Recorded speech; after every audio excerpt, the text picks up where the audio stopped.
I thought we agreed that caca and tookie wasn't going to work.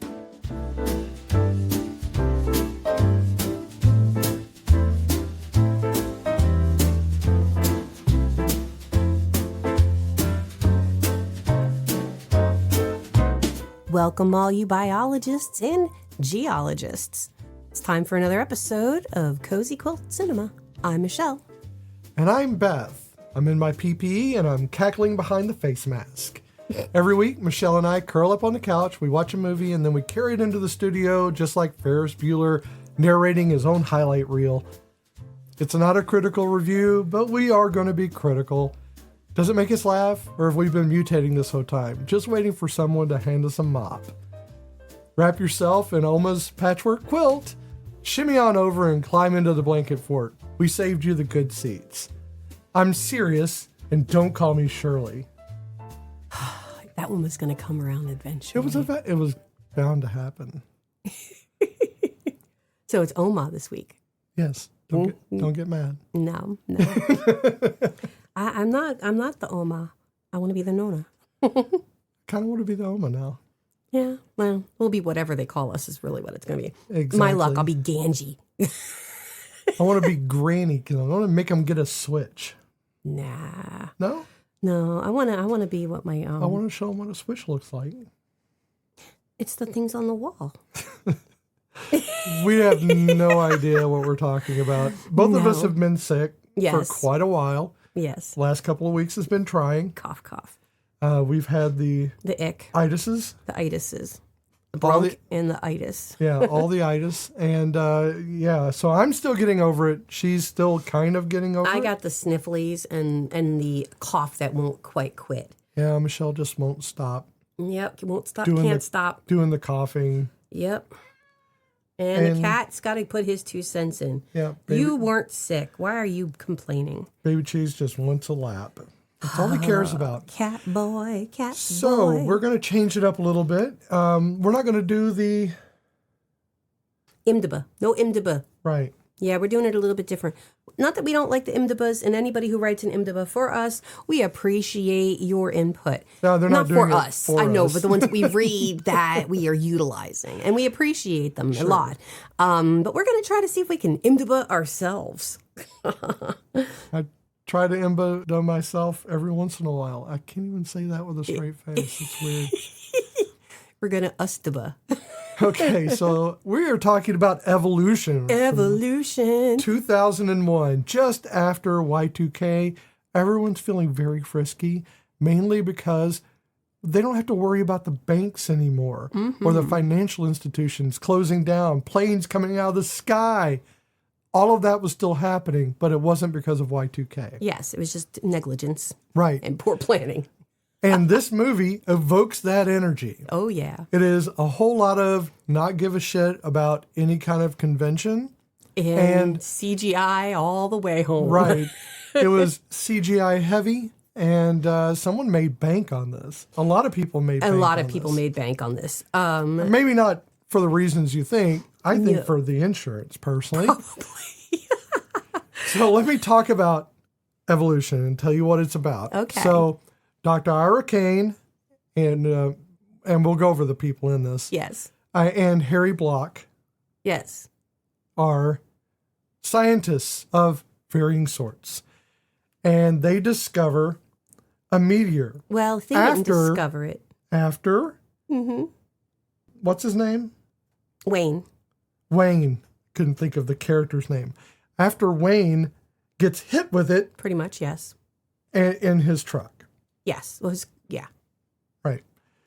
So, they are adjunct professor and a professor at a community college. A community college, which was actually a lot more realistic than the community college in Community. Probably. I have no idea. I don't think it was actually that realistic. I mean, yeah, in my experience, but yes. Okay, well, let me get through this. Okay. Aliens are on the meteorite. Yes. And they are evolving very quickly. They start out single cell, and they keep dividing, and so forth. And we get the cornucopia of the crazy mutations that happen with rapid evolution. Yes. And during this time, of course, you have the bad guys, and the bad guy is played, well, it's not played by, but the bad guy is General Woodman. Mm-hmm. And he is the military in charge of the area who takes over the site as they do. Yes. We have other people that show up, but mainly this is a whole lot of CGI fest, kill, kill, kill, mutations that are quite adorable, actually, I think. Yeah, there's a few that are quite cute. I think they're adorable. I think the fact that they're not really bothering anyone until people start fucking with them is kind of funny. I mean, until they realize people exist, and then they're like, oh, tasty treat. Right. And in the end, our heroes prevail using Skyance. Science! So instead of using brute force, which causes a greater issue, they use Skyance and solve everything rectally. Or cloacally. Colloquially. Cloaca Louis. I couldn't. I don't even think it's a word. Cloacal. It's a cloacal injection. Yeah, so there you are. That's evolution. I know it is but hey, at least mine's honest. I came by it honest. That summary was summarized. Yes. I mean, there's a lot in between, but yes. Yeah, sure. It's a movie. I wasn't going to tell the whole movie. No. You can watch it. We're trying to be better about that. So let's talk about the actors. Okay. We don't want to talk about the director? Let's talk about the director, the writers, and then we'll go to the actors. How about that? So was this directed by the legendary Ivan Reitman? And you know him from Ghostbusters. And I put down he produced Heavy Metal. Yeah, he absolutely did. He also directed Stripes. One of my favorites. Meatballs. If I'd known about Stripes, well, I knew about Stripes, but just after Stripes, I joined the military like an idiot. I should have known better. Yeah, they warned you. I thought I was going to have the fun they had. Oh, I mean, that's true. And he also did Kindergarten Cop. Don't forget that landmark movie. It's not a tumor. It's not a tumor. So, yeah, Ivan Reitman is, again, he's the man, the myth, the legend, and gone too soon. And the cast will reflect these writers and directors because they've been in their things before. Yes. This is very much a buddy kind of film where everybody who was friends with everybody showed up. Yes. So this was written by three men. Don and a little baby. Mostly, so it was originally, the screenplay was by Don Jacoby. Yeah, he did Arachnophobia. Arachnophobia. I know, John Goodman. Oh, excellent. Jeff Daniels was in it. The only thing is that I don't know what happened to him, but he stopped doing stuff after 2001. Oh, really? Like, yeah, after Evolution, there's one more thing, and then there's nothing. Oh, maybe he retired. Maybe. Yeah, I'm not sure. He also did Blue Thunder, which I loved. It's a good helicopter flick. You got cops, you got helicopters, fun times. Hits the little stopwatch, or hits his watch that has a little timer, the stopwatch on it. Yeah, that's Follow My Leader. Yeah, you gotta love that. Okay. So and he did Life Force, a space vampire movie. Oh yeah, I did see that. Yep. Yeah, space vampires. That's that's what we need in this world. Space you can see how evolution kind of evolved from this. We're hysterical. We did yard work this morning, so we're loopy and exhausted. I'm just getting over illness. I am definitely loopy. Yes. So then we have the co-writing duo that have done many movies together. The two Davids. Yes. There's a lot of Davids in this movie. Ew, David. David Diamond and David Weissman. Yeah. They most of their movies are done together as a writing duo. They did Old Dogs with Robin Williams, John Travolta, and Seth Green. Yeah, I never saw that movie. Oh, here's one for you, because you've mentioned this one enough times. Dream a Little Dream. Hell yeah. 2. 2? Yes. I didn't even know there was a second one. Don't look at it. Well, he did Family Man. That's Nicolas Cage, and I have not seen it. I have not seen that either. I want to see it, but I have a feeling it's going to hurt. Probably going to hurt. And When in Rome, He did that as well. Nice little romantic comedy. Gotta love those. Yep. So I say again, he, but it was they. But Yeah. let's face it, David and David, they're the same David. They're the same. I think he just shows up in different shorts. Different shorts. Oh my goodness. Okay, so speaking of Davids, this movie stars David Duchovny. He does star in it, and he's not even the hand model. He is not the hand model, but I do mention in my choices of movies Zoolander. There you go. He was also in, guess what? The X-Files. If anyone's prepared for this movie, it's the X-Files guy. It's the X-Files guy. The thing about David Duchovny, I'm going to go on my little tangent for a second here, is shortly before the end of the X-Files run, he was an arrogant motherfucker. Keep in mind, I was in love with Fox Mulder.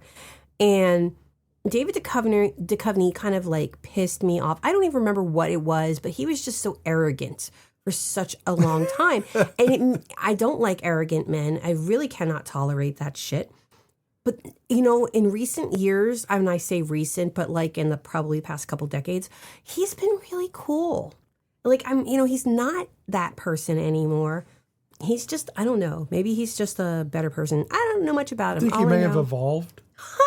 He might have evolved. Yeah. But he was also in History of the World Part 2. Sure. The series, the mini-series. He played Howard Cosell. And I did not see that coming. And he played Denise Bryson in Twin Peaks. Yeah. That's the one I had. Also, Californication. He's been in, a metric fuck ton of stuff. It was me picking things that I liked. Well, let's move on to the real star. Orlando Jones. That is the man, the myth, the legend. Why is there not more Orlando Jones in my life? I don't know. I don't know. Why isn't any... He should be in blockbusters now. He should be in everything. And honestly, yeah. I would invite him to dinner. Honestly, he's in American Gods. We're having tortilla soup tonight, so please come. That was, I think, the latest thing that I know. Yeah, that he was he's Mr. Nancy, and yeah. Oh, God, American Gods is so good, and I can't stand you, Neil Gaiman. But he also did the one thing in which everybody learned to drop something because they're dropping a mic. It's Drumline. Oh yeah, Drumline. I forgot he was in Drumline. Where you learn to drop the thing that's important to you on the ground as if you're badass. Yes. So he was his first thing he was ever in. He played a cop in an episode of Herman's Head. Oh wow. Yep. He was in The Time Machine. He was in The Time Machine. As Fox. He was in Office Space as Steve. Yeah. And he was Frank Irving in Sleepy Hollow. Man's done a lot of things. But not enough. Not enough. Orlando needs more jobs. Mm-hmm. He's not asking for them. No, we're telling you. He needs more. So we need please more give Orlando Jones. Orlando. The good Orlando. Sorry, Orlando Bloom, but this is the better Orlando. It's Orlando Prime. Honestly, out of the two of you, the better Orlando is actually Tilda Swinton as Orlando. But that's beside the point.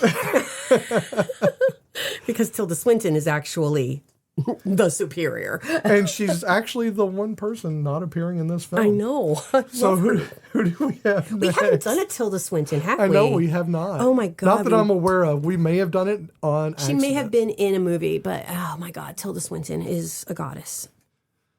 Which is why she doesn't do a lot of movies. I know, because she's too good. She's busy. She's like generating miracles. Not to omit the female character or actress in this movie, we're going to go straight to Seann William Scott, so that way we can get the trio, because they are kind of like, once Wayne hooks up with Dr. Ira Kane and Harry Block, then it becomes the Three Musketeers kind of. In the weirdest kind of way, he doesn't really figure into the film very much. He really doesn't, other than the fact that he found them. He was needed to steal the fire truck. Yeah, but also he was just coming off of the high of Dude, Where's My Car and American Pie, because everybody knows that We're talking about Sean William Scott. Yes. Just so everybody Did I not say his name? I don't know that you did, but did you know that his character has a last name? It's Wayne Gray. It's weird. I did not know he I had a didn't know last he name. did either. Well, he was in American Pie. He was in Dude, Where's My Car with Ashton Kutcher. He was in Final Destination. He was a really popular dude in the early 2000s. He did Road Trip. He did Goon. One of my favorite, Bulletproof Monk. Okay. It's one of my favorites. I don't know why it's one of my favorites. It is a silly movie, but I love it so much. So he has a couple episodes where he plays a character in the Righteous Gemstones, which if you have not given this show a try, please, it's worth it. Even if you're not a person who, it's not meant for people who like religion, let's put it this way. Because it's not. It is like the worst of religion. But it is such a good show because there's so many other things happening that have very little to do with the actual religion aspect. But they are despicable human beings. And I love it. Okay. And our female lead Not a sponsor. Not a sponsor. Our female lead is Julianne Moore, who played Allison. Yeah, she's done a lot too. Oh my God. The Big Lebowski. Yes. Gotta love that. She was in The Fugitive. The Boogie Nights. Yes. She was also when Jodie Foster stepped down, she was in Hannibal as Clarice. Yeah. Still Alice. Mm-hmm. And she was not recently, but in the overall recent time, she played President Alma Coyne in the Hunger Games franchise. Okay, I did not know that. Yes, I haven't seen Hunger Games. I have not, but I was kind of getting out of my young what is it called? My young adult fiction phase. Gotcha. When that came into play, so I didn't read it and I didn't see the movies. And that's pretty much everybody we're going to go through with the primary cast because you can look it up. We're trying to cull it because we can spend way too much time on a lot of these actors. But we do have other actors we would like to mention. Eventually. Just not as detailed. Sure. One of them I'm going to start out with because he was my clue from last week, and that is Dan Aykroyd. Well, yeah. So he is the Governor Lewis in the movie. He doesn't come into the movie until about almost three-quarters of the way through. And he is Dan Aykroyd to the Dan Aykroydist-ness. And he just having that manic energy of Ray in Ghostbusters when he's trying to explain to everybody and he's having that hyper moment. You know who his character actually reminds me of is his character in Grosse Point Blank. You're right. That kind of manic energy where he's high energy and he doesn't really stop to take a breath, and then everyone around him is kind of confused, but that serves his purpose. And it's his turn of phrase that he does. Right. That are like bing bam boom popcorn. Yeah. You should have I should have been writing them down, but honestly, they were happening very They're fast. Too rapid fire, yeah. They are.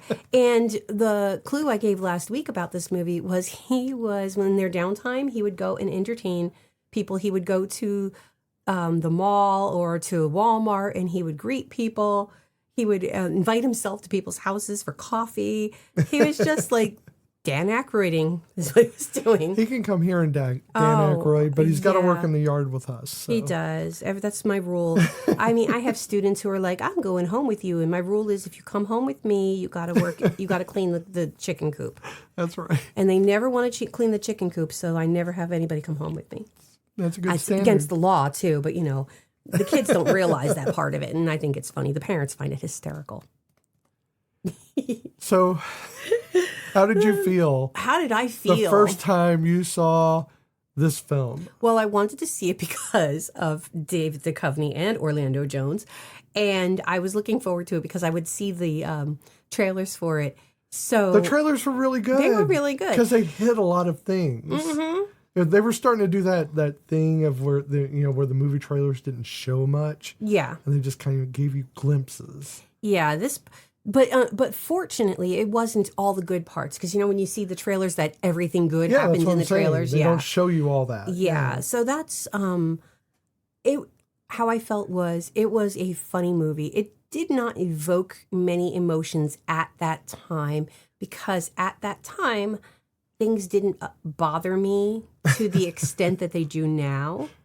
Yeah. And you know where I'm going Yeah. at some point. But I mean, really, it was a fun movie. Even then, it was a fun movie, and I enjoyed it.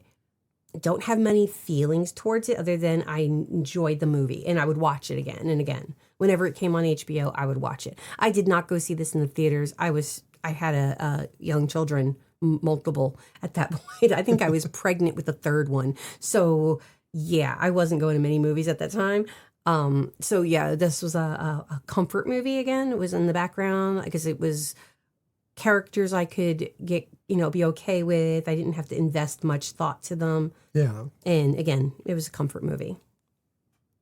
I kind of have the same thing. I didn't have a lot of investment of emotion in it. Mm-hmm.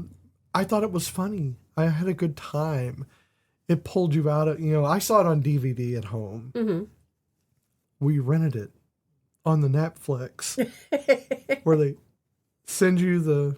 I might have rented it from Blockbuster, but I don't remember. They send you the disc in snail mail. Mm-hmm. So the postal service. And then you get your DVD and you can play that physical media on a box. Mm-hmm. And that talks to your television. Yes. A lot of people don't know that now. I know. It's old tech. They used to have them in your computers, too.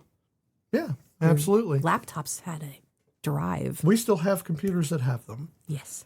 So I saw it in that, and I thought, hey, this is a really funny movie. I didn't even know that they grouped up together. I never saw the trailers. Oh, okay. I remember the smiley face with the 3 eyes. Yeah, see, I never saw the trailers or anything like that. Mm-hmm. I don't know why I didn't see it. But my friend Joe, he was the one that went, hey, we should watch this. He was like my progenitor for a lot of things that I enjoyed. Joe was a movie guy. Yeah, he loved movies. He would have loved doing this podcast with us. He would have called in. Hey, first time listener. I know he would have. We would have been like, we are not live. And I can censor you whenever I want. I can beep you out. He would be like our guest every other week. I know. Just call in whenever, man. But yeah, we enjoyed the movie. It was one of those things where Orlando Jones is hilarious. Julianne Moore, you don't see her in a lot of comedy. No. Not as part of the comedy. Usually it's outside of it. And she was funny because her character falls all the time. I mean, the grace of me. Yeah, she was doing physical comedy, which is unusual for her. It's unusual for what she presents. Yes. I'll say it that way. I don't know if it's unusual for her because I don't know her. No, I don't know her. But yeah, I enjoyed the movie. So let's talk about the movie itself. Okay. Now, when this opens up, you're going to see this theme. This theme is going to happen. It is because of the people that are involved in Ghostbusters. This movie is the Skyance version of Ghostbusters. It's the physical Skyance of Ghostbusters. Yes. And for those of you who don't know, Skyance is science. That's right. Skyance is science with a capital K. Yeah. I don't know what that means. It's been a while. It's been a while since I've heard people calling it Skyance, so I realize some of our younger listeners may not know what you're talking about. I know, but I've been doing it since we played the movie. It's brought it back to me. I know, because it's the time period. It Honestly, was. when I don't remember which one. I know this had to have come out before Watchmen, right? Yeah, it had to have. Yes. But all I know is that so when Watchmen came out and the smiley face came on screen, I'm like, oh, did they do another evolution?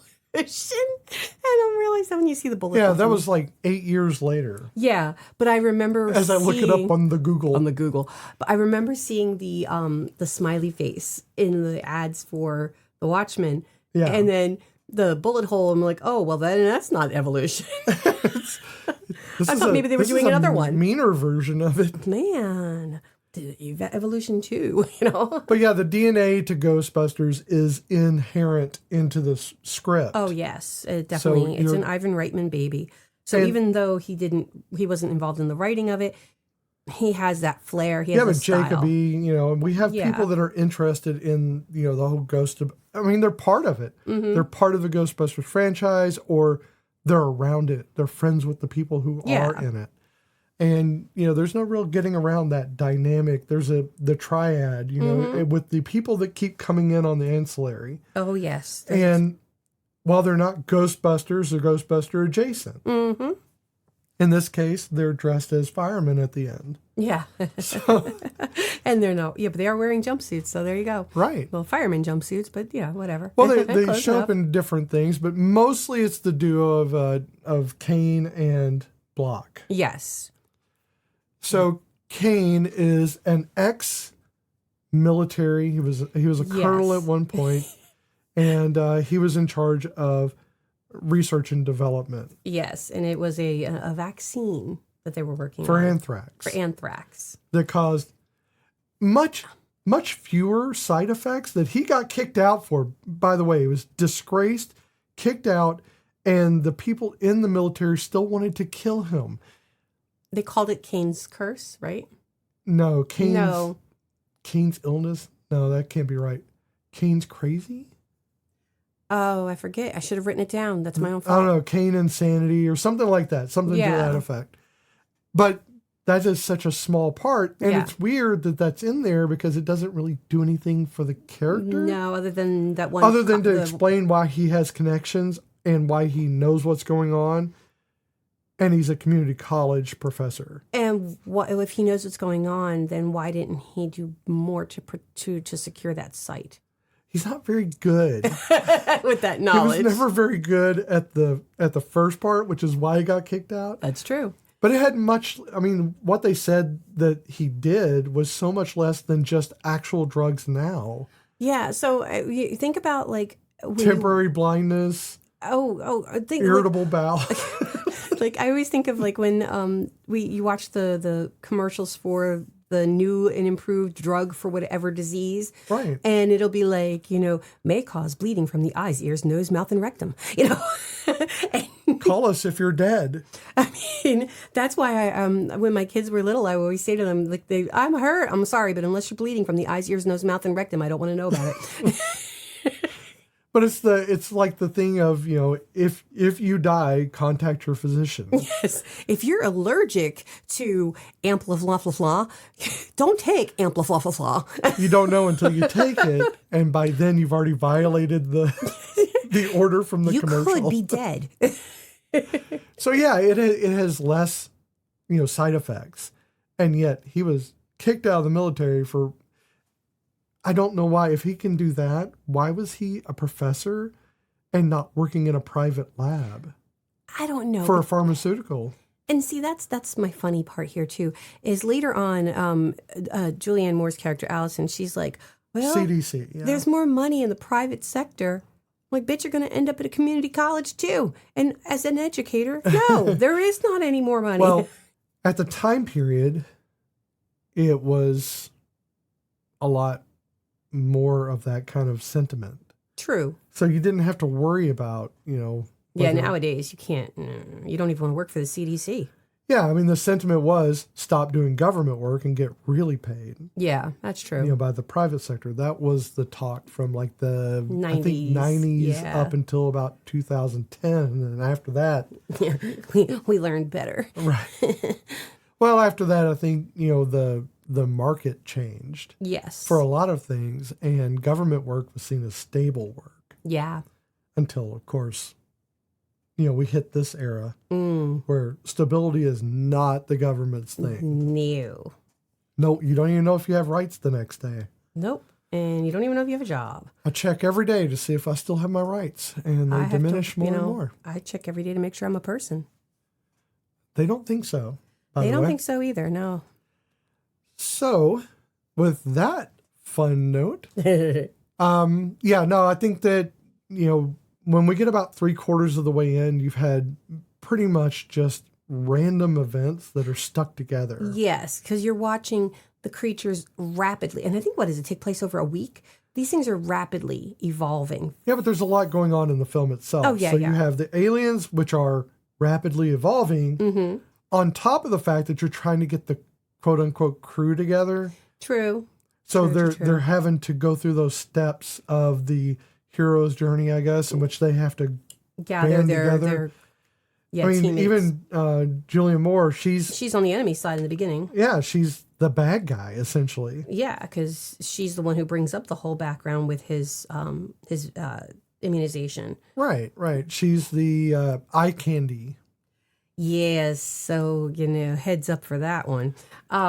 So yeah, we have characters that are they come off as being complete idiots because, well, that's what they're portrayed as, who end up being part of the saving team towards the end. We have the characters you just want to smack across the face.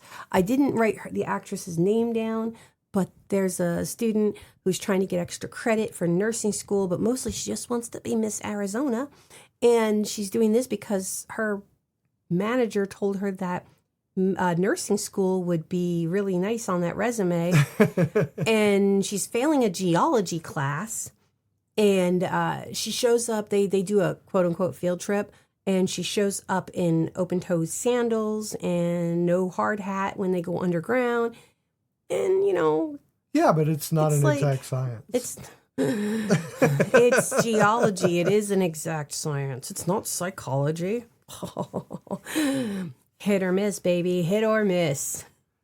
So that was funny. Hold on.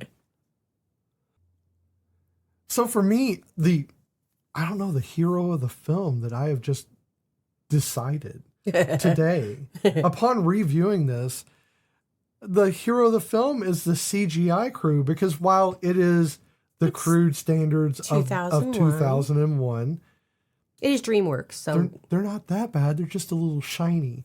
yeah. But here's the thing.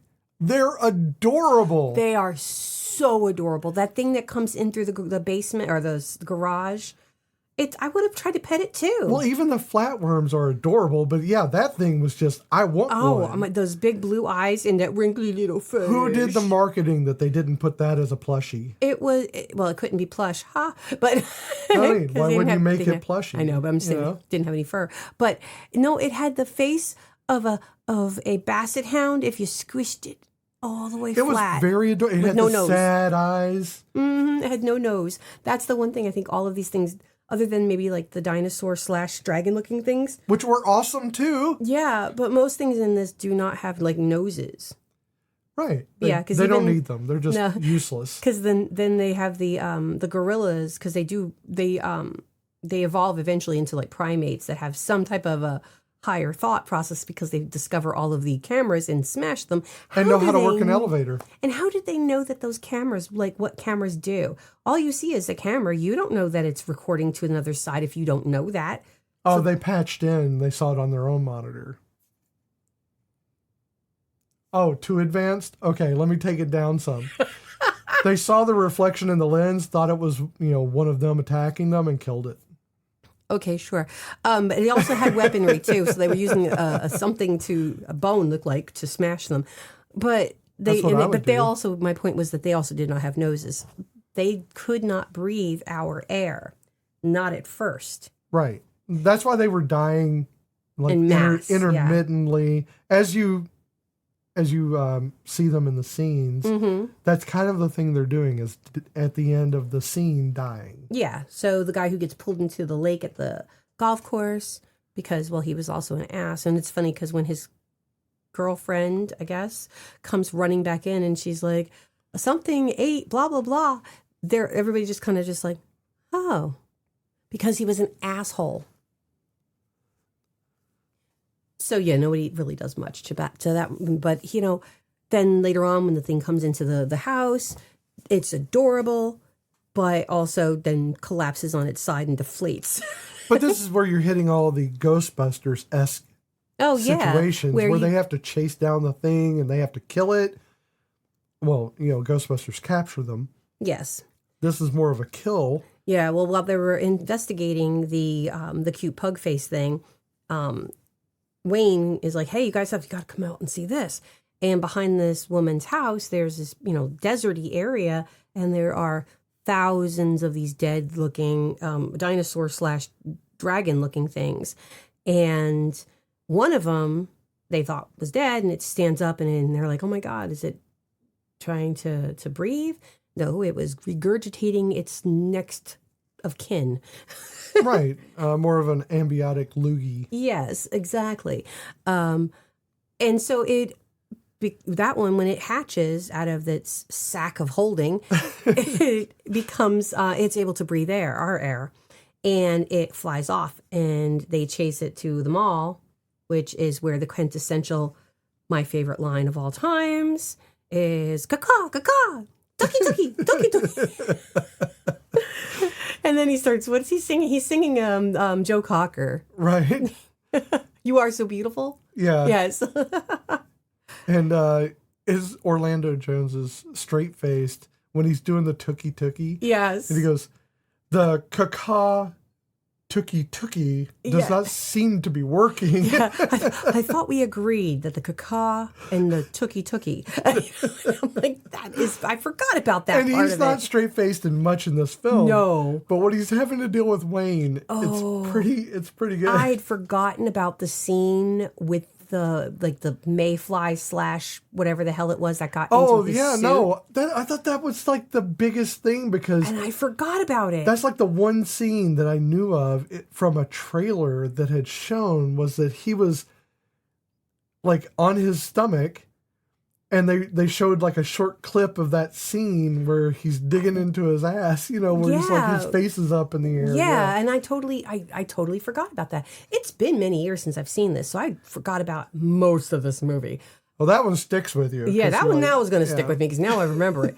But yeah, he apparently... It came from his leg meat and went into his colon somehow without killing him. Yeah, and then, like how is he supposed to... It was in his... just underneath his skin. How is he supposed to the doctor go through his asshole? And it's because aliens don't know biology. Apparently neither does this doctor. And they don't have to follow any of the biological He's rules. like, there's no time for lubrication. There is always time for lubrication. And then he's like, to Julianne Moore, she's like, you are so brave. Doing so well. Yeah. Is there anything that you need? He goes, ice cream. And she's like, what flavor? He goes, I don't care. It's for my ass. Yeah, that's good stuff. But the thing I do like about this film is that about like partway through it, you get about a quarter of the way through it, and they're doing their active investigation, which is basically Block following Kane around and dancing or cracking jokes the entire time. Oh, yes. And you can tell it's just like they have to keep walking away because David Duchovny's probably not keeping a straight face. Oh, probably, yeah. But Wayne is on the outskirts of everything. He's not appearing in this film. I know. Many times. For a while, yeah. He's gone. Like, he's doing his own thing. He's doing an actual job because he can't just go traipsing around like No, they he can. tried to become a firefighter, and that's when we saw Richard Mall, which I love Richard Mall in Night Court. So that was like my big... You pointed him out, and I was like, oh my God, it's Bull. And we are huge Night Court fans from like way back. Oh, yeah. We only found out that Harry Anderson lived in our town after he died. I know, it was so upsetting. Not our town, but our town adjacent. Sure, but yeah, it was cool having him so close. Yeah, and then he was gone, and we barely even got to appreciate it. And then we found out that Steve Martin likes the area. Yeah, because makes it all worth it. Oh, and there's a lot. Gladys Knight, I think, is, and who else? Shit, I can't think of her name. But yeah, there's a lot of some famous people. Some people we just don't know how to name. Well, no, it's like along the lines of Gladys Knight, but I can't think of who it is. Irving Berlin. That's my go-to. Yeah, I know it is. Unfortunately, I'll think about it later. It'll come to my head. That was some shade. Yeah. Mm-hmm. Okay, so we're talking about evolution, not the people that live in our town. Or area. Or area adjacent. Yes. Town adjacent. Town adjacent. Same Eagleton. Thing. It's fine. Pawnee. Pawnee. We are not Pawnee, but we are not Eagleton. We are Eagleton adjacent. That is true. What were we talking about? Evolution. But what part of it? We were talking about his being anally raped by a doctor in a pair of forceps. Sure, but we were also talking about trying to get the crew together. Oh, yes. Ice cream. Crew is made up of 4 people. Yes. But Wayne's kind of like, he he doesn't bring anything to the team except he knows where the truck is. Yeah. That's his whole thing. He brings them an alien because they lose their alien stuff to the military, who is known for stealing things. Mm-hmm. I like how every time he has to get into his car because that wasn't sarcasm. That was just me telling you that they steal things. Go ahead. The car got crushed when it got blown away, like flipped and flew across the desert. But the top of the car was crushed. So when he gets into his car, he's got to punch over and duck his head because otherwise he can't drive it because the roof is caved in. So that's that's the first thing I said. I hope you didn't love that car. Oh my gosh! But yeah. There's they're trying to get the crew together. Yes. So this is the whole thing is while they're investigating all these different occurrences, they're encountering Julianne Moore when they try to steal more of the stuff or more of the meteorite from the government, which has taken over. Because they had gone back to the office at the school and it had been ransacked. So they were like, well, eye for an eye, bitches. You took ours, I'll take yours. And unfortunately, that really doesn't make sense because, yes, while they did take the computers and some of the papers and they took the specimens that they had, when they went down into that cave, it had changed. And I'm not sure what they thought they were going to get. I mean, obviously, he thought they were going to get that little crab-looking thing, but that didn't happen because it got eaten. Then that's the thing is these things are eating each other too on top of but they're weirdly non-threatening to the humans that are standing there. When the little ones are, but the big ones I wouldn't be messing with. That tree literally ate that one guy, that one creature. They're not like going in there with guns. They went in there with an igloo because they were not realizing how far it had evolved. Right. Last time they were down there, everything was flatworms. But they didn't run out when they saw all this happen. I would have been like, close those doors now. We're not doing this. They just kept making jokes and stuff and dancing. I know. And then that one that had the butt head, literally the back of its head looked like a big old booty. And Orlando, and he's like, yeah, that's a trunk you want to, and there he's making all these jokes. And it's just so like, oh, we get it. You like big butts and you cannot lie. Okay. And you think about all the shit that they had to cut from that scene. I would imagine quite a bit. Because he's walking behind David Duchovny and he's humping the air behind him and shit. It's so stupid. But yeah, they have to get Julianne Moore. They have to get Wayne on board. They have to get his students. Some of his students come on board. And two of those are people I recognize because one of them is Ethan Suplee, who is one of the other guys, and you know him from Mallrats and My Name is Earl. Yes, and he has lost a metric ton of weight. And God, he's a bodybuilder now. Wouldn't recognize him at all. His entire face looks different to me. And then there's Michael Bauer, who plays his brother. Oh yeah. And because they were both they wrote a paper and they didn't get A's, even though the rest of the class got A's because it was about cells, and they were writing about how cells were bad, meaning jail cells. And so, but they were actually the two that kind of saved the day at the end because they're the ones who came up. They are the ones who told him, right, or told them about the what is it, the chemical that is in cesium. And right? not cesium. Cesium's no, it's not cesium. There's no way it's cesium. Something salicylic acid or something like that. I'm so.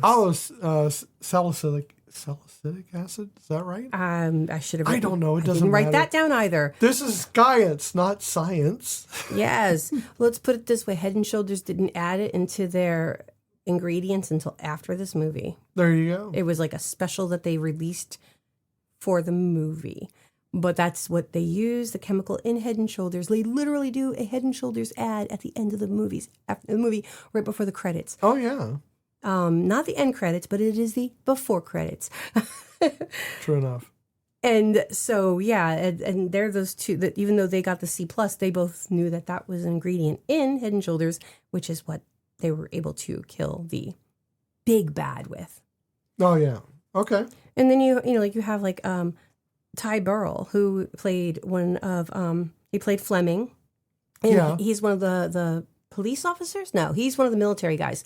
And he was the dad in Modern Family, in the family with all the kids. Yeah, that's true. And Sarah Silverman plays David Duchovny's ex. Yeah, that's right. Yeah. Yep. I don't know why she was in the film. I don't know why it needed to be. I think it was supposed to be like, I'm going to make the new girl jelly by making my old girlfriend show up in the film. I mean, it's stupid, really, but it is what it is. And it looked like the diner from Natural Born Killers / Pulp Fiction / name random movie where there's an oldie diner in it. Yeah. So my question is, why is John Cho in everything? I don't know. And he literally doesn't have a speaking part. You see the side of his face, and he's wearing a hard hat, and he's one of the students. But, yeah. I mean, he was even in New Girl. Just out of nowhere, he just shows up, and then he's gone. It's like, what the hell just happened? Yeah, and they're being blocked out by the government. And again, you're right. They're trying to get their troop together because they know they're going to have to fight the military. And the military is realizing... Well, no, they really don't fight the military. They just kind of walk in wherever the hell they want to. They really kind of do. First, the two, we have Kane and Block, decided to just walk into the place wearing uniforms that I guess David Duchovny already had. But, they just walk in. Sure, they have to clip one thing of wire. Then they walk onto the base as if they own it. No one challenges them or even really notices them.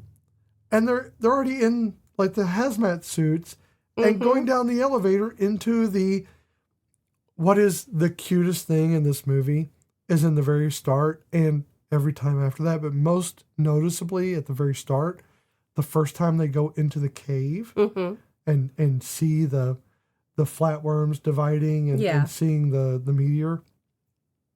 Is the sound of the set, the floors of the set that stage is on. Oh, I didn't even realize. Clop, clop, clop. You can. It doesn't. They're not walking on rock. They're walking on a set. That I didn't. You can hear the set sounds. Holy shit! And I was like, that is crazy. It should be sand because it's got a sand. I know, floor. but it's got the cutest clop, clop, clop. It's like they're doing a school play. The Foley artist just was like, let's just go for it, man. I don't understand. They're like, well, they're walking on wood. So let's go for that. It's like you get the one like pedantic Foley artist. Yes. He's like, well, technically you're walking on wood, so I'm going to make it sound like wood. Actually. Rather. I don't know why we go to that. I don't know.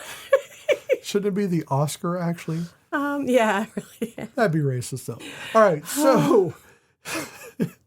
But the set design is fantastic for everything except... It's that one sound. No, not just the sound. It's the cave system itself. Smooth-ass walls. Oh, yeah. That they painted to make it look like rock.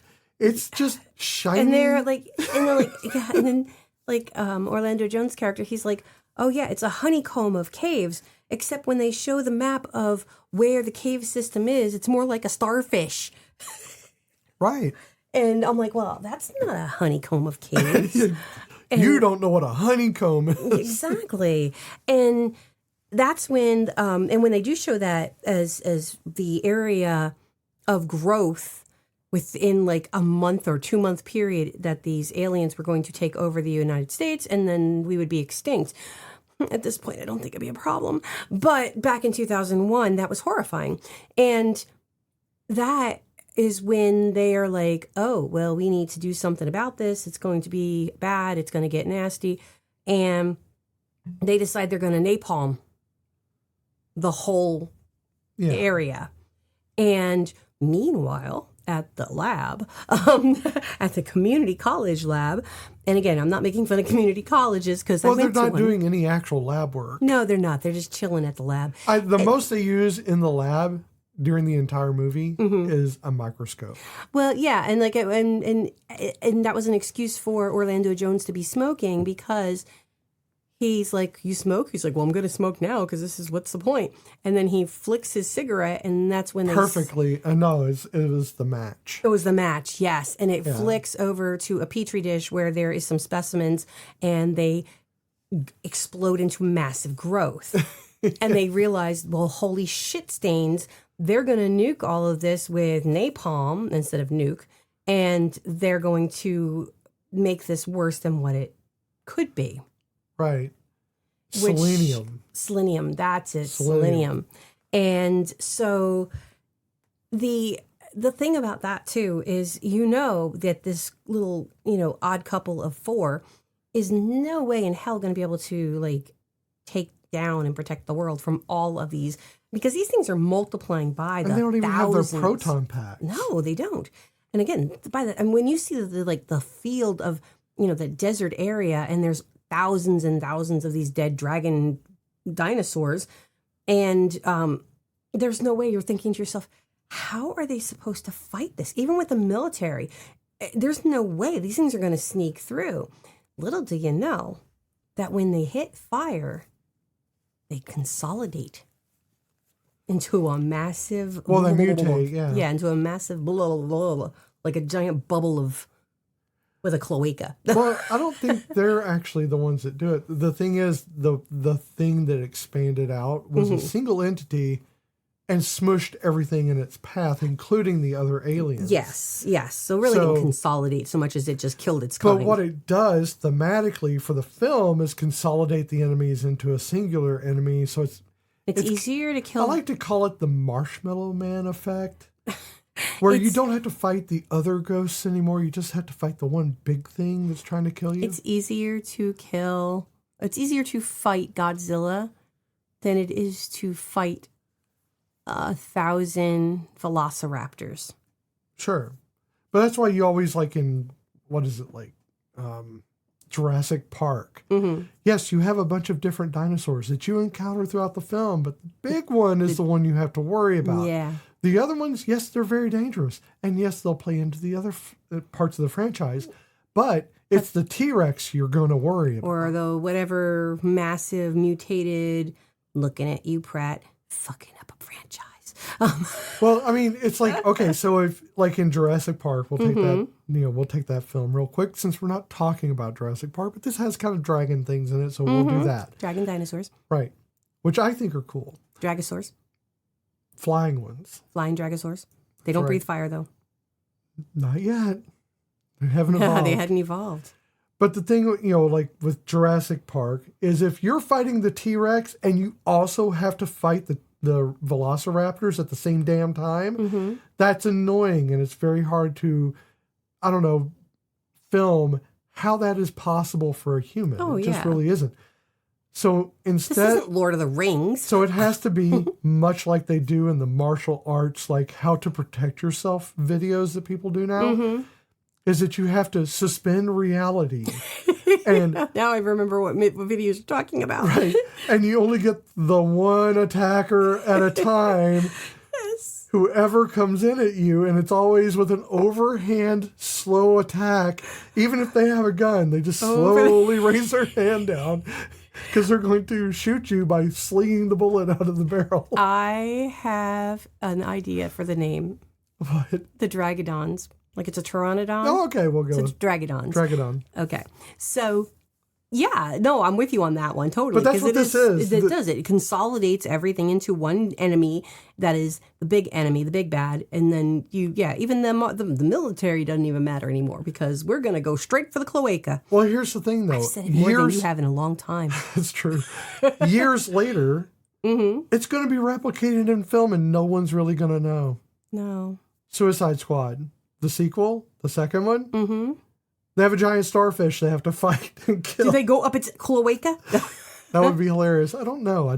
I never actually saw the movie. I've never seen any of the Suicide Squad. Yeah, I never saw the movie, so I couldn't tell you. I've seen clips, and it seems really funny. I'm actually like I horrible and funny at the same time. Well, yeah, I am a Harley Quinn fan in the sense of I know Harley Quinn's background enough to know that she is a lot more badass than when she's away from Joker than she is when she's with him because he has her brainwashed into thinking she is lesser. Yeah. And she is not lesser. She is psychotic, yes. She is damaged, yes. But she is fucking awesome. And that is the Harley Quinn I love. I am so tired of these, we're just like Harley and Joker. No, you're not. That is an abusive relationship. If you're going to compare yourself to anybody, be Morticia and Gomez. Well, in this case, it's Margot Robbie's. Yes. So she does it justice. Oh, no. I know she does a really good job of it. So, getting back to this well, film, you know I'm going to die. I'm going to...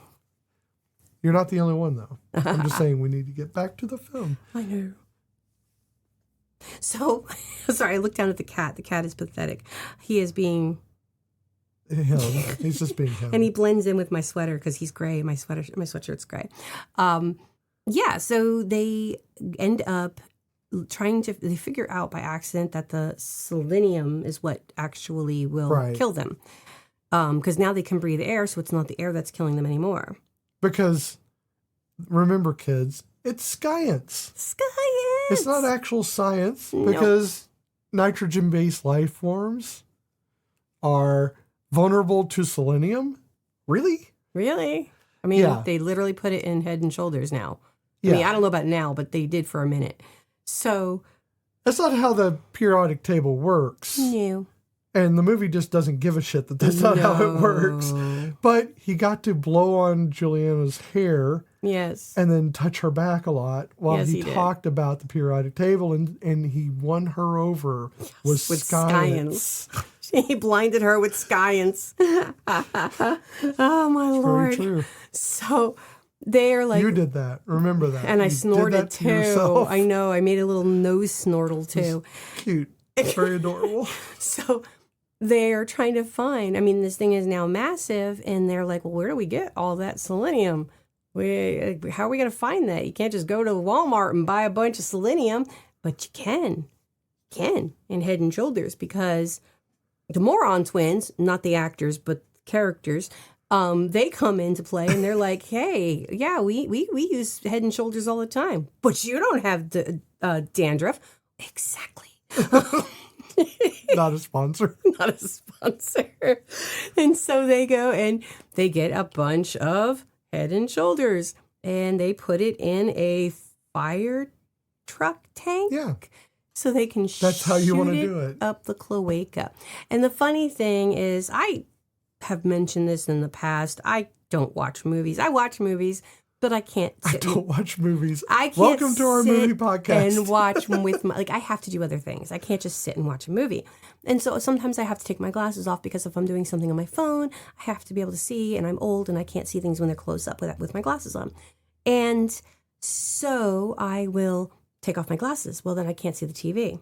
And the scene when they're up in the butthole of the monster and it's dripping goo all over them after Orlando Jones got sucked up by the sphincter. And yeah, that's called cloaca juice. It is. That is the cloaca lubricant. Okay, I'm not even able to eat the eggs in the house for a while now. And we have chickens, and I can't even.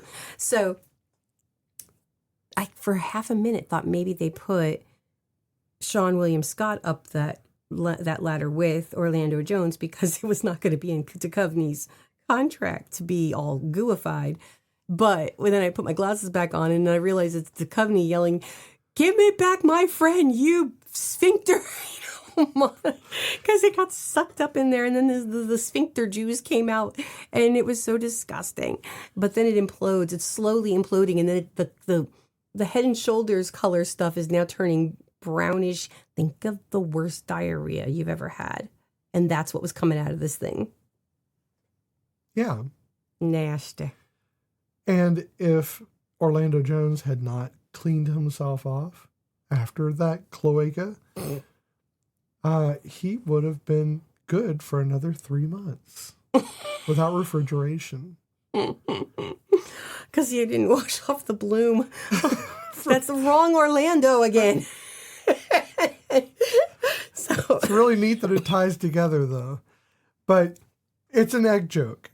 Yes. Because we're eggers. Yes, we we raise chickens and have eggs. And we don't raise them. They raise themselves. They have their own society. No, we just feed them. We raise them until a certain age, and then we let them free when they're teenagers. It's Lord of the Flies out there. I haven't seen Lord of the Flies. I'm assuming it's giant flies with spears. Okay, so we raise them until they're teenagers. Then we pin a 20 on their feathers and go, good luck, buddy. No. They're actually surprised we even exist. No, they know we exist. They're very excited when we show up. It's like Gandalf showing up to the Our Shire. turkeys hear us. And the one is all like... Okay, we said chickens and now you're throwing turkeys in. We have chickens and we have 2 turkeys. Of turkeys, yes. And the boy, he goes, go, go, go, every time he hears us. But then... Wheezy. And then Tina is like... Walk. Yeah, but she gets so excited. I know, but she honks She's like, at bonk, you. bonk, bonk. I can't even do her sound. Well, it sounds like Limpets from the Don Knotts movie. Oh my God! Yeah, the Incredible Mr. Limpet. She's a lot, and I don't know if you've ever heard of a female turkey, but that is not the same as a male turkey call, and it is hysterical. But needless to say, eggs have a bloom. You don't want to wash it off when they're Right. So hence the bloom. If you have to explain the joke, it's not a good joke. No, but also I and don't you want to explained my joke, so that's just burn on me. I know. I also don't want to completely alienate our listeners. I don't know what the fuck they're talking about this week. Well, they don't know anyway because we've skipped around so much. Well, I'm talking about evolution. Right now, periodic tables. And so, yeah, it explodes internally. See, the reason why they were in such a rush to all of a sudden to get this to happen was because Giant Mama was starting to split into 2. And they were going to have 2 Giant Mamas. And they didn't have enough selenium to take care of all of that. What I think is kind of funny about this film is that the 2 groups, the good guys and the bad guys, are not separated by the fact that they want the things to die. No. They agree with the killing part. They just don't agree on how it should be done. Yeah, and they don't want the other one to issues. have any credit whatsoever. Because it's like, well, it was our fine. I don't know that Dr. Kane and is it Mr. or Dr. Block? I don't know. He just says Harry Block is all it says. Yeah, so just Block. Yeah. And I don't think they care that the military gets any credit. They just want their own credit. They just want their own credit. And then the military's like, fuck you. As they do. Fuck you, dudes. And they just give them the finger from moonwalking out of the room. From the other side of the glass. Yeah, but I just think it's funny that usually the good guys are the ones, let's preserve life. This is they're like, fuck that. They're replicating, but we can see evolution in real time, which you can do with some bacteria. Yes. But this is they're evolving into beyond their own thing, into other creatures and other genesis and that kind of thing. Plants, even plants. Okay, even plants, yeah. I personally liked the centipede cat dog. It had no butt. Adorable. But then it got eaten by the tree. Which is kind of bullshit. Yeah. Most of them were either insectoid or lizard-like. Yeah, in the beginning, yes. Yeah. Not until the ape, the noseless, what did he call them? The noseless apes? Noseless blue ape. Yes. And then that's when we started getting more sentient things. And then shortly then after that is when Big Mama Jama squished them all.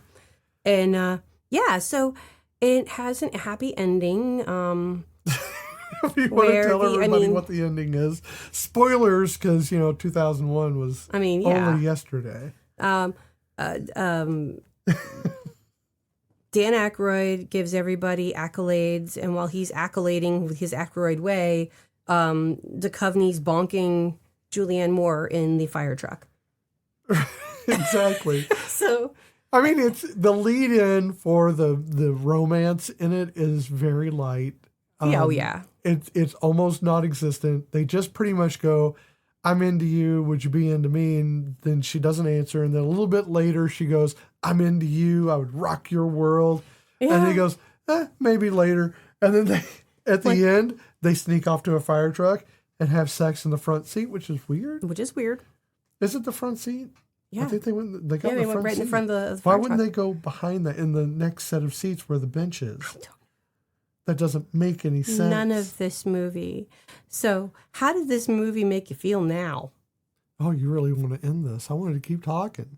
I've What got all about these what? things about Okay, let's go. Ira Kane. Who is he as a person?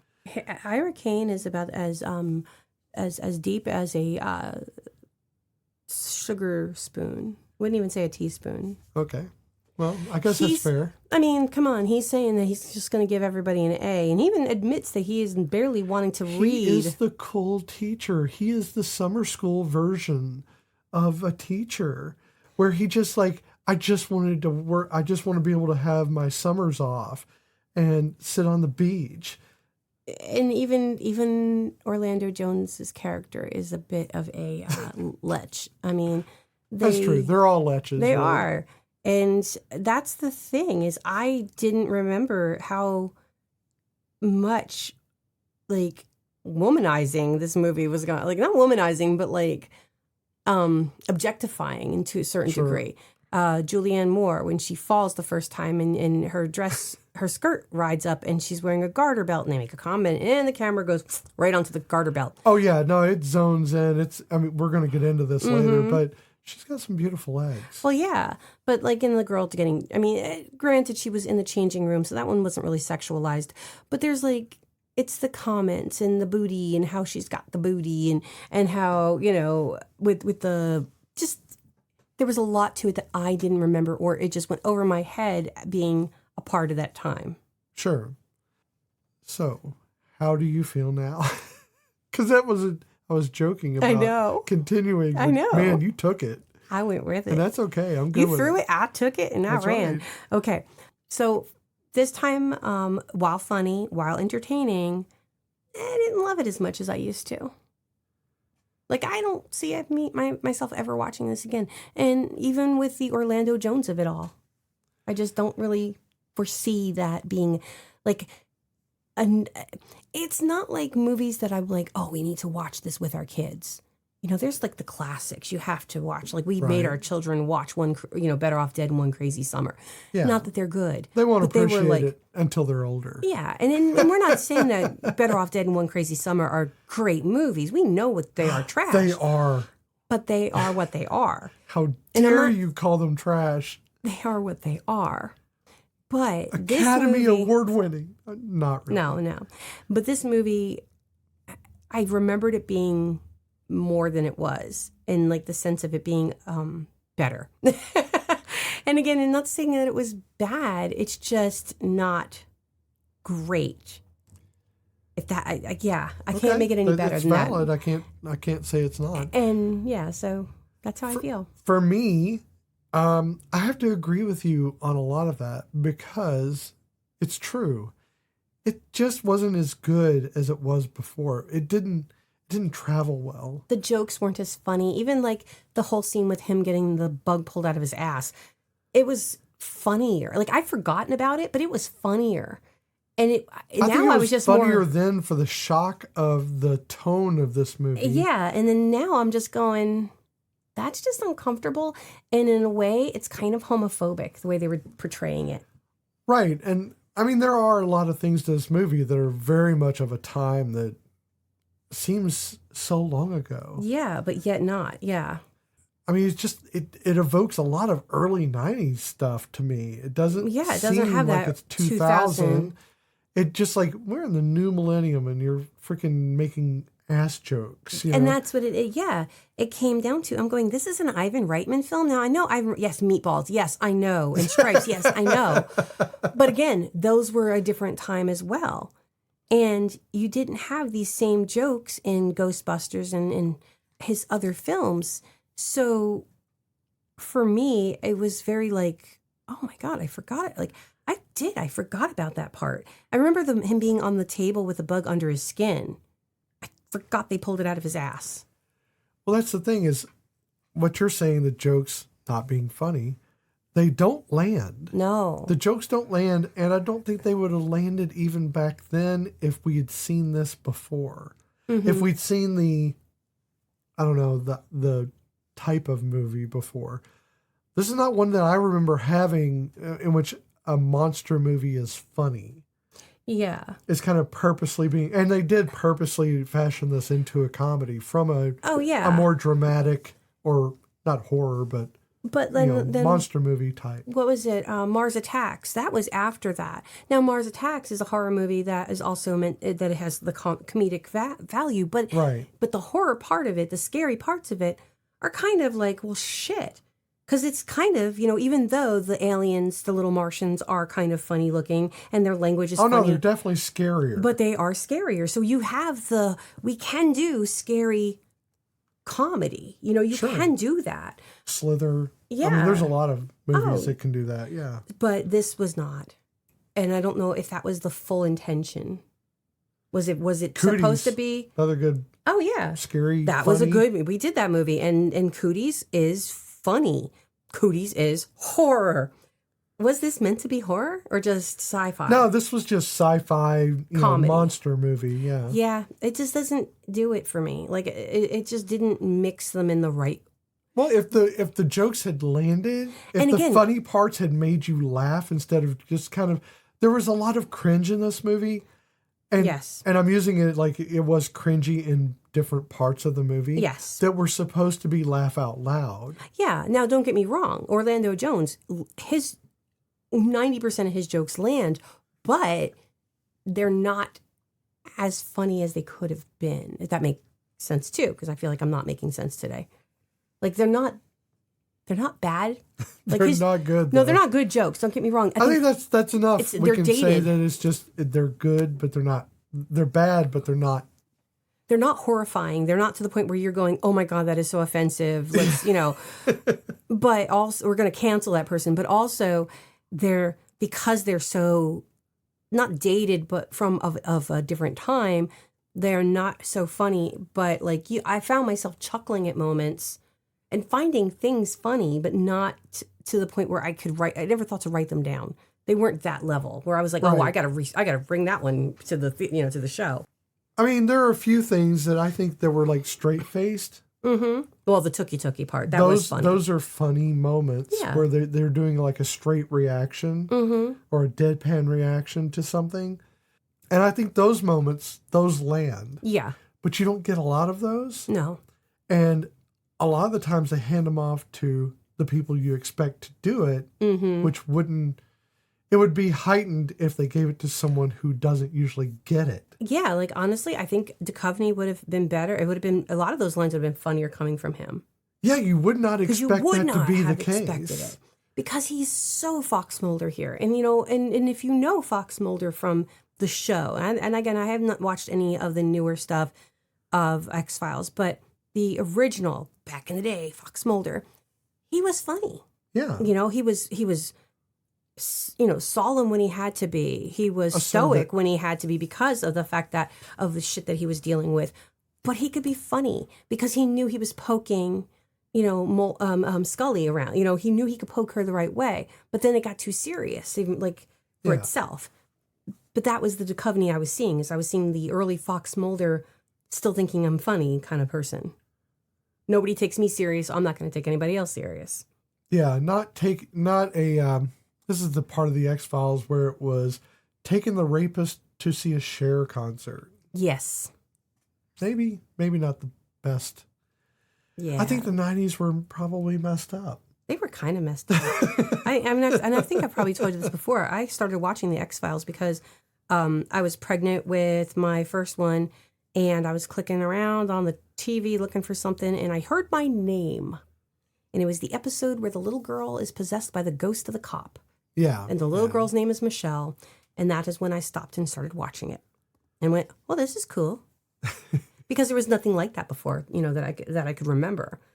Because I didn't know about other shows that had existed before that were similar to a certain degree. Yeah. But I was a huge fan for a long time. And now it's time for the Stitch Count. We're going to run this film through the Castellini test, the inclusivity and gaze lens, and the Tremors gold standard and see how it holds together. Will this film fray at the edges, or will we be able to cuddle up with it next week? No, Pre-answer is always great. So let's go with the Castellini test first. Yes. There have to be at least 2 named women characters with at least 5 lines of dialogue each. Good luck. So, yes, we do have a couple female characters. We have Allison, Nadine, and Denise. And yes, they do have more than 5 lines. Right. So there is Just that. barely. Hanging on by a nail. Those characters must have a conversation, not necessarily with the other woman, either not about their partner or with their partner, future or current, and not about their relationship. Well, Denise kind of screws that over because that's what they talk about is their past relationship. But really, the others don't talk about relationships with anybody. Well, I mean, ish, but not quite. Like there's moments where like Allison, like when she says to David Duchovny that she could rock his world, but that's not like they have other conversations about science and about legalities and stuff like that. Skyance, sorry. They're not actually talking They're not science. actually talking science. It's Skyance. All right. At least one of the women has to be integral to the plot, meaning that if she were written out of the film, it could not reach the same ending. You know, I hate to say this, but if no other women showed up in this movie, it could still have come to the same conclusion. Yeah. Because Allison's character, or Julianne Moore's character, Allison, she's there, but she's not contributing to the final, She drives. She drives the fire truck, but Sean could have done that. Anyone could have literally got in the seat and driven the fire truck. So, and it was the 2 boys, the 2 students who actually came up with the selenium plan. Yeah. So, yeah, really none of the female characters in this movie even mattered. And I hate that. Yeah. It fails the Castellini test. It fails Castellini. So that is a negative point to the stitch count. Yep. Starting out fresh. Out, yeah. Let's look at inclusivity and gaze. This is a on-off situation. It's either going to get a point or it's not going to get a point. There are 4 of them. And let's go. Okay. Racial diversity with agency, not just background. Well, Orlando is a man of color. And John Cho does have a moment. He has a brief moment with no lines, but yes, he is background. Yeah, so I wouldn't say it's got like an immense amount of diversity, but it does have a lead of color. Okay. I'll give it that. We'll give it that. It's not the most diverse, but there is some. Mm-hmm. LGBTQ presence that isn't a punchline or a tragedy. Well, since he gets anally probed by a doctor, no. Because while that should be non-gay, and they don't make any gay references other than there's always time for lube, and that's not even a gay reference, that's just a thing. That's just being smart. Yeah, but I just feel like it was an unnecessary scene. It was very Skyance-y, because it did not make sense biologically. I feel it was actually offensive, and I don't know. I don't want to give it any points. Well, it for doesn't that. matter if it's offensive or not. I The know. presence isn't a punchline or tragedy, and it certainly is if it exists at all.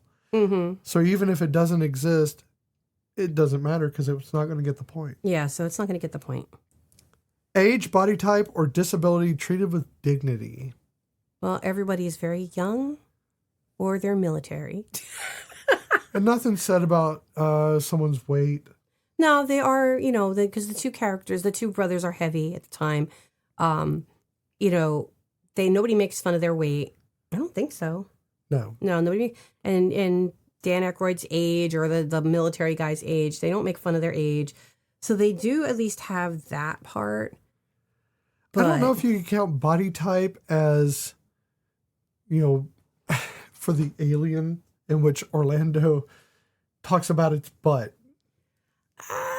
I want to say that's camera gaze. That's what I'm thinking, but I mean, it's not the camera doing it. This is definitely dialogue. Well, dialogue. Well, I mean, the camera does look at the booty as it's walking away. Sure it does. Because he says, look at that. And then all of a sudden the camera looks over, There's several places we can get into this. So we'll give it the number 3, we'll give it a point. Okay.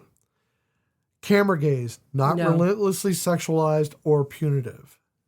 I mean, literally the scene when she falls and you see her garter. That is a camera gaze, and it is a very sexualized gaze. Oh, it was pointing straight down too. It didn't even come at it at an angle and show all of her. No, it just showed her thigh. It just showed her thigh. It just in went, the garter.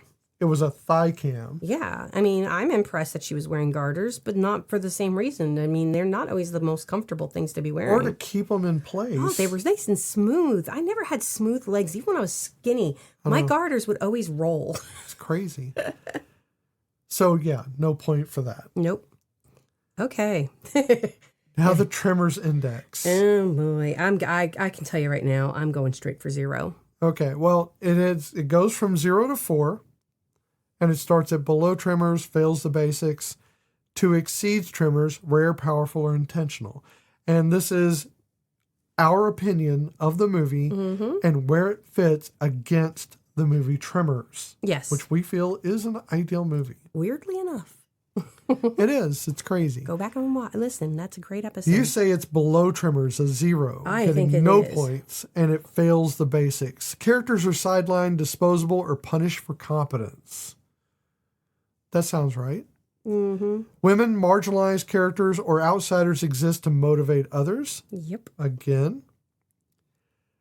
Power dynamics feel mean-spirited or regressive.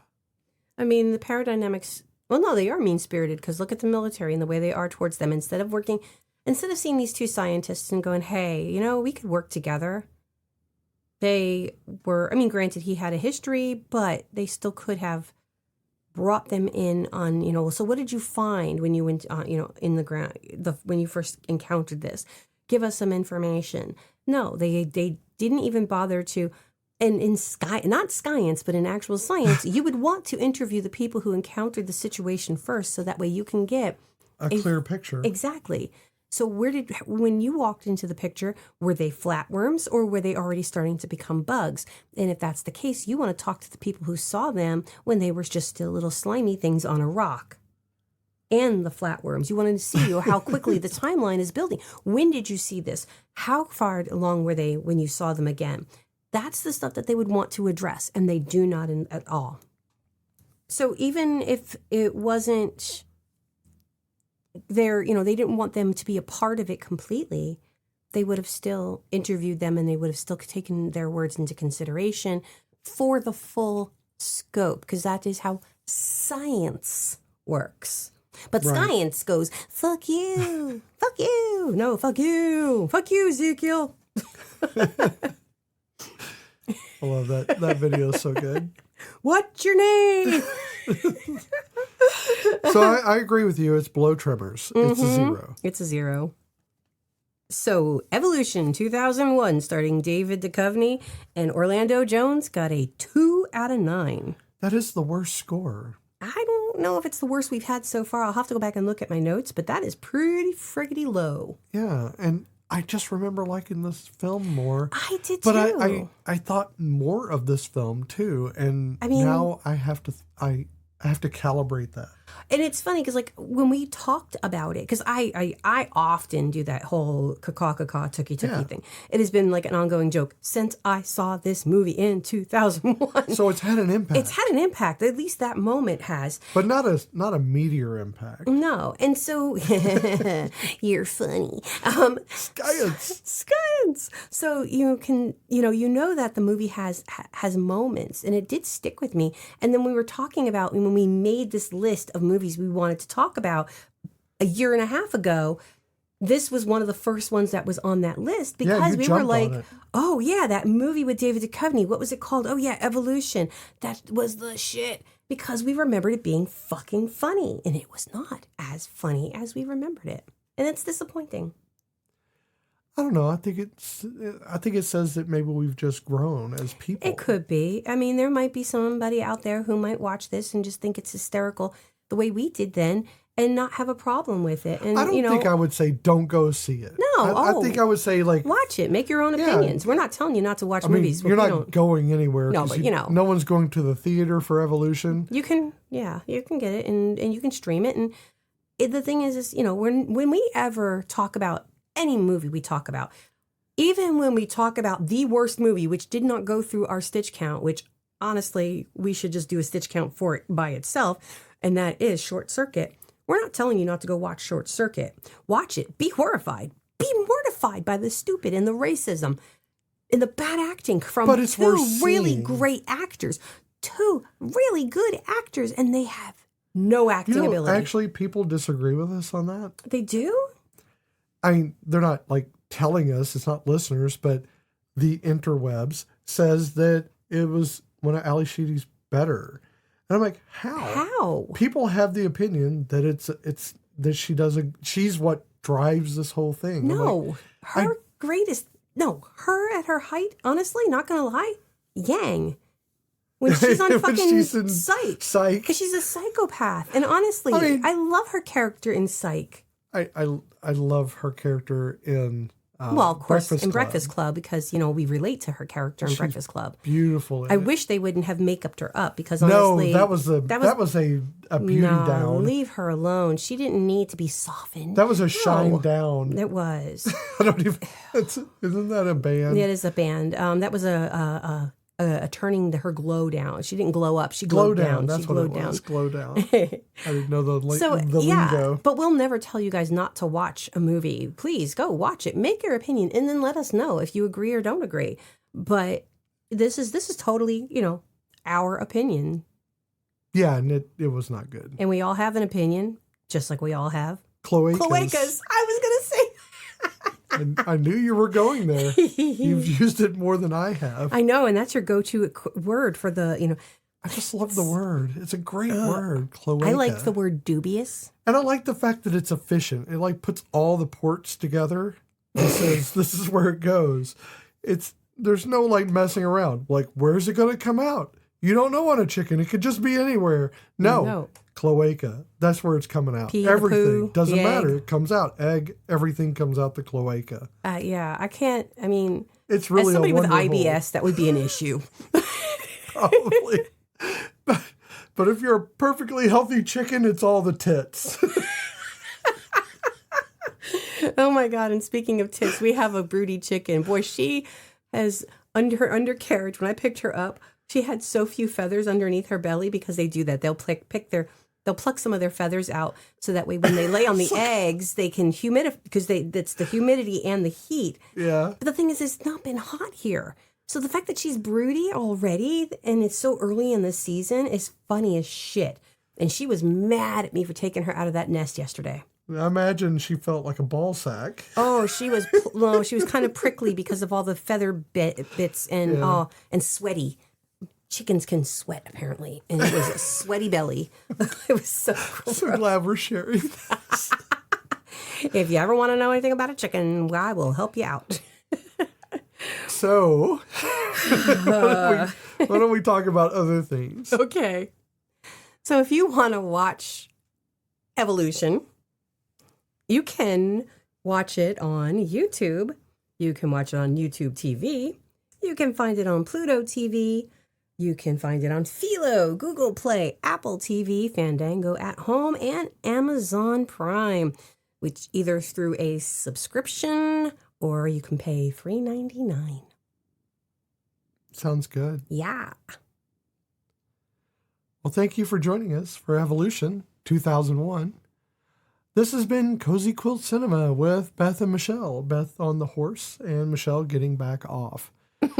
We loved having you with us as we share movies and the feelings they evoke. Movies can pull you out of things, give you a little break. Like a golf course crater full of aliens. You got sucked into the cloaca. That's right. This is the kind of movie that is pure id. It is. It has no apologies, just momentum, and it doesn't make apologies about it. So if you find yourself living on a borderline, caught between what you're supposed to take seriously and what just works on you anyway, and if this one cracked you wide open, or if you hated every minute, what made you lose it, made you call somebody just to quote it at them, that's kind of the point. That's what it's about.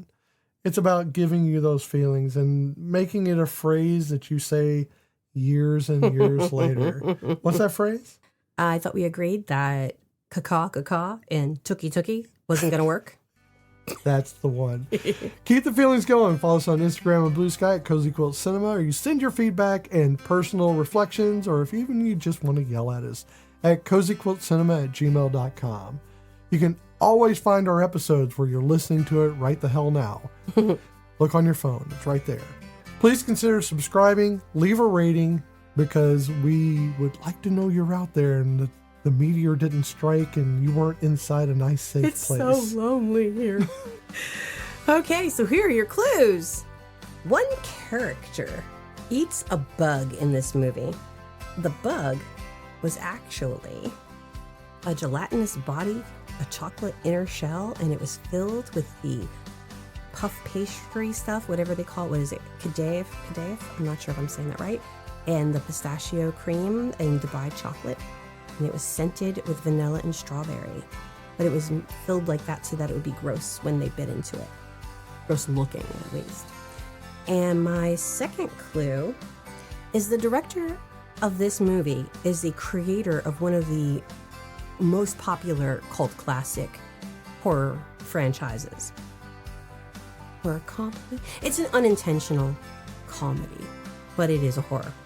And this franchise is, he tends to like to have little knockbacks, little hidden. Callbacks. Yeah, I like a knockback myself. I want to get punch in the face. Easter egg? Yeah, Easter eggs. And in this movie, one of the characters is wearing a necklace that another character in one of his first films wears. So those are your clues. Until next time. Why are you still here? Wait, don't you have homes to go to? Yeah, stop watching us. Go home. Just go away. Go home. You're so brave. Tuki. Bye. Bye. Can you tell me what happened to the soldiers that were inoculated with your vaccine? Well, none of them got anthrax, if that's what you're asking. Yeah. What did they get? Well, as with any new vaccine, there were certain side effects associated with it. Could you be more specific? Well, it was a wide range of things. It's very technical. I'd hate to waste the court's time getting into it right now. Humor me. Some debilitating stomach cramps, severe diarrhea, memory loss. Yes. Go on. Any more symptoms? Partial facial paralysis, temporary blindness, drooling, bleeding gums, erectile dysfunction, uncontrollable flatulence. I think that's it.